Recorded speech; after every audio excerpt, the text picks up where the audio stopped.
창세기 백문백답 가나안 전쟁 시 아브라함의 롯 구출 사건 제2부 남방의 연합군. 여러분의 구독, 좋아요, 알림 설정은 이 사역에 큰 힘이 됩니다.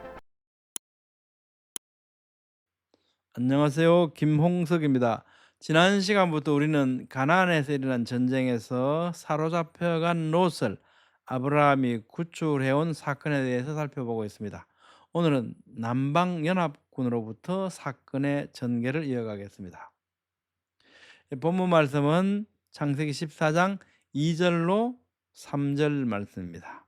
이해를 돕기 위해서 앞뒤에 한 절씩을 더 붙였습니다. 당시에 시날 왕 아므라벨과 엘라살 왕 아리옥과 엘람 왕 그돌라오멜과 고임 왕 디다리, 이게 이제 4개국의 북방 연합군이고요. 2절부터 이제 남방 연합군입니다. 5개국. 소돔 왕 베라와 고모라 왕 비르사와 아드마 왕 시납과 스보임 왕 세메벨과 벨라 곧 소알 왕과 싸우니라.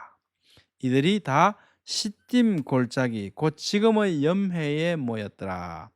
이들이 12년 동안 그돌라오멜을 섬기다가 제13년에 배반한지라. 그래서 가나안 전쟁이 발발했던 겁니다.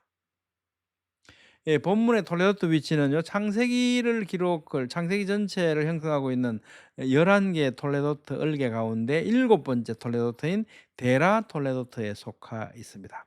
톨레도트는 족보, 내력, 사적 이런 뜻을 가지고 있습니다. 소돔 왕베라, 소돔은 사해 남단에 위치해 있습니다.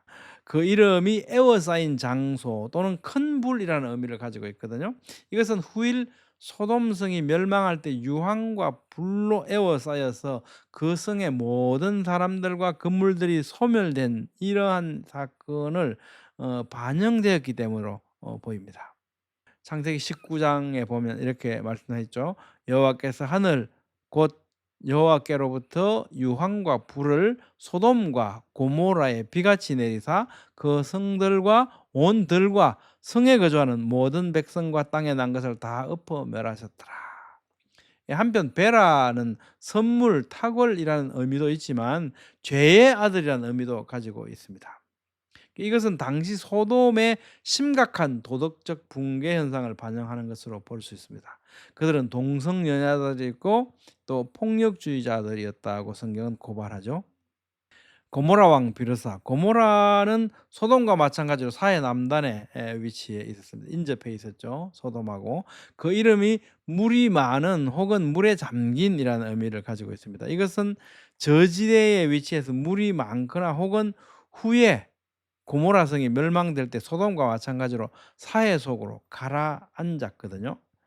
이 사실을 반영한 이름으로 볼 수도 있겠습니다. 고모라 왕 비르사는 악의 아들이란 뜻을 가진 벤 레샤에서 유래한 것으로 추정이 됩니다. 이런 이름을 스스로 사용한다는 것이 의아할 수 있죠.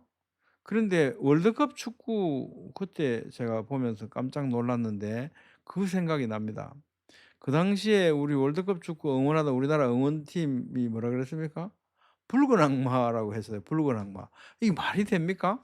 근데 전부 빨간 티셔츠 입고 붉은 악마라고 스스로 그러고 막 뿔 이런 것도 하고 깜짝 놀랐어요.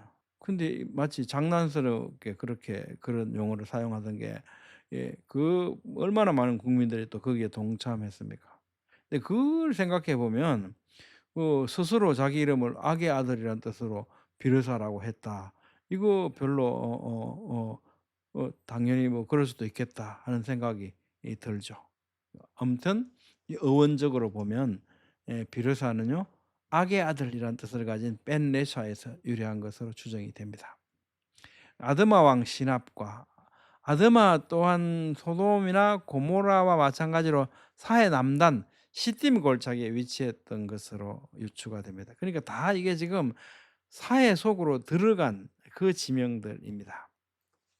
그 뜻은 땅, 농토인 것으로 미루어서 농사짓기에 적합한 아주 비옥한 곳이었을 것으로 생각이 됩니다. 시납은 아버지의 치아, 냉정함이란 뜻으로 추정을 합니다. 스보임 왕 세메벨과 이 스보임은 영양들이란 뜻을 가지고 있고요. 다소 높은 곳에 위치하는, 그러니까 산지에 사는 그런 족속들이었던 것 같습니다. 한편 세메벨은 높이 솟아오름이란 뜻을 또 가지고 있습니다. 그러니까 산지에 살았던 사람들인 것 같습니다. 벨라 곧 소알 왕과, 벨라는 삼키다, 탐식하다는 뜻을 가진 이름이거든요. 사해 남단 도시고 그 이름의 뜻으로 보아서 향락적이고 부패한 곳이었음을 짐작해야 합니다. 소알은 작은 것이라고 하는 것을 의미하는데요. 이것은 소돔성이 멸망한 후에 붙여진 이름입니다. 우리가 어떻게 알 수 있냐? 창세기 19장 20절 보면요. 보소서 저 성읍은 도망하기에 가깝고 작기도 하오니 나를 그곳으로 도망하게 하소서. 이는 작은 성읍이 아니니까 내 생명이 보존되리이다. 그러니까 이제 이 소돔과 고모라를 멸하게 이제 하나님께서 천사를 보내서 롯을 천사를 통해서 이제 구출해 내지 않습니까? 근데 이제 산으로 도망하라고 하니까 너무 힘들어서 나 거기까지 못 가요." 그러면서 이제 롯이 하는 말이 "나 저 성읍으로 좀 가게 해 달라."고 그럽니다. 그래서 "이 작은 성읍이 아니냐. 그 내 생명이 그리 가면 보존될 수 있을 거니까 산지 말고 그쪽으로 좀 가게 해 주세요."라고 하는 거죠. 그러니까 인제 이 천사가 말합니다. 그가 그에게 롯에게 이르되 "내가 이 일에도 내 소원을 들었은즉 네가 말하는 그 성읍을 멸하지 아니하리니 그리로 속히 도망하라. 네가 거기 이르기까지 내가 아무 일도 행할 수 없노라 하였더라. 그러므로 그 성읍 이름을 소알이라 불렀더라." 그러니까 이 사건이 있고 나서 소알이라는 이름이 생겨난 거죠. 정리하면요. 북방의 네 왕들의 연합군과 남방의 다섯 왕들의 연합군이 전쟁을 했다는 거지 않습니까? 이와 같이 아홉 왕들의 이름을 일일이 열거하고 있는 것은 이 사건의 역사적인 사실성과 중요성을 강조하는 것으로 보입니다. 앞으로 살펴보겠지만 이 전쟁은요, 통상적인 사람들끼리의 전쟁 결과가 아니고 초월적으로 하나님의 개입이 있으셨고요. 그래서 그 북방 내 왕들의 연합군 그를 이 아브라함이 가서 치고 롯을 구출해서 돌아올 수 있었던 거죠. 그래서 여기에는 분명한 하나님의 개입이 있었다 하는 중요한 사건의 의미가 있고, 또 멜기세덱이 등장을 하거든요. 그 멜기세덱은 메시아를 예표하는 이런 인물이기 때문에 이런 두 가지 중요한 주제가 있습니다. 그래서 이 사건들이 실제로 역사적으로 일어났던 그 역사적 사실이다라고 하는 것을 강조하는 의미를 가지고 있다고 생각이 됩니다. 아홉 왕들의 이름을 일일이 다 열거한 것은요. 이들이 다 시딤 골짜기, 지금의 염해에 모였더라. 시딤 골짜기는 성경에서 여기만 나오는 지명입니다. 왜 여기만 나올까? 아마도 시딤 골짜기가 소돔과 고모라 멸망한 게 사이에 잠겨서 사라졌으니까 더 이상 여기에 뭐 어떤 일이 있었다라고 하는 이런 게 있을 수 없죠. 시딤은 풀이 무성한 초지를 가리키는 사래에서 유래했습니다. 시딤 다 잘 아시지 않습니까? 사해, 염해, 그죠? 여기가 요 아래 부분 여기가 시딤 골짜기였던 것 같습니다. 그러니까 바로 이제 롯이 요단 온 지역을 택하고 동으로 옮겨서 장막을 소돔까지 갔다 이랬는데 여기가 바로 시딤 골짜기입니다. 이 뭐 골짜기 하나를 뜻하는 것이 아니고 그 지역 전체를 시딤 골짜기라고 말하고 있습니다. 왜냐하면 이 요단강이 흐르는 이 강 전체가 사실은 골짜기지 않습니까? 그래서 우리가 생각하는 산골짜기 이 정도가 아니고 아주 넓은 지역을 이루는 말입니다. 이들이 다 시딘 골짜기 곧 지금의 염해에 모였더라. 이 시딘 골짜기는 전부 다 바닷속에 침수가 되어서 지금은 바다가 된 거죠. 지금의 염해라는 표현이 전해 주는 것은요. 전쟁 당시에는 시딤 골짜기였는데 모세에 의해서 창세기 이 본문이 기록될 당시인 출애굽 이후 이 시기에는 염해라는 이름으로 부르고 있었다는 겁니다. 그죠? 시딘 골짜기 곧 지금의 염해라 그러니까요. 창세기 13장 10절에서요. 여호와의 동상 같고 애굽 땅과 같았다고 했던 이곳이 심한 지각 변동을 받아서 이렇게 바다가 된 거죠. 예, 요건 이제 나중에 19장에 가서 자세히 고고학적 증거들을 살펴보도록 하겠습니다. 이것은 하나님께서 죄악이 관영한 소돔과 고모라를 불과 유황을 내려 멸하신 후에 바다 속에 잠기게 하신 거죠. 19장 24절 여기에 가서 자세히 살펴볼게요.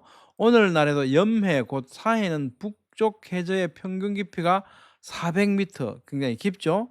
그런데 반면에 남쪽 해저 평균 깊이는 6m밖에 안 된다고 합니다. 그러니까 심한 불균형을 이루고 있죠. 이것은 소돔과 고모라 등 하나님의 심판을 받은 도시들이 있었던 남쪽 해안 지역은 그 후에 침하되었기 때문에 이 정도 수심을 가지고 있는 것으로 판단됩니다. 한편 염해라고 부르는 것은요. 일반적으로 바다의 염도가 6%인데 여기는 바다 염분 농도가 26.25%라고 합니다. 무려 4배 이상. 너무너무 짠 거죠. 그러니까 이게 소금 바다다. 그래서 이제 염해라고 부르는 거죠. 그래서 염해는 사람도 가라앉지 않습니다. 가끔 뭐 이렇게 다녀오신 분들 올리기도 하는 거 사진 보셨죠? 사람이 물에 들어가도 수영 안 하고 그냥 누워 있으면 둥둥 떠 있지 않습니까? 굉장히 염도 때문에 밀도가 높다는 거죠. 비중이 크다는 거죠. 그래서 인제 사람을 이렇게 띄울 만큼 그 정도로 소금기가 많다 바다에. 그래서 인제 염해 소금 바다라는 거죠. 또한 여기에는 요단강과 합류하는 지점에 단지 몇 종류가 서식하는 것 외에는 그 밑에는요 물고기가 살지 않습니다. 왜? 너무 염분이 많으니까. 그래서 물고기가 살지 않으니까 죽음의 바다. 그래서 사해라고도 부릅니다. 염해, 사해. 오늘은 북방 메소포타미아 4개국 연합군과 남방 5개국의 가나안 연합군 사이에 가나안에서 일어난 전쟁 개간과 함께 남방 연합군에 대해서 살펴봤습니다. 다음 시간에도 이 사건을 이어가도록 하겠습니다. 감사합니다.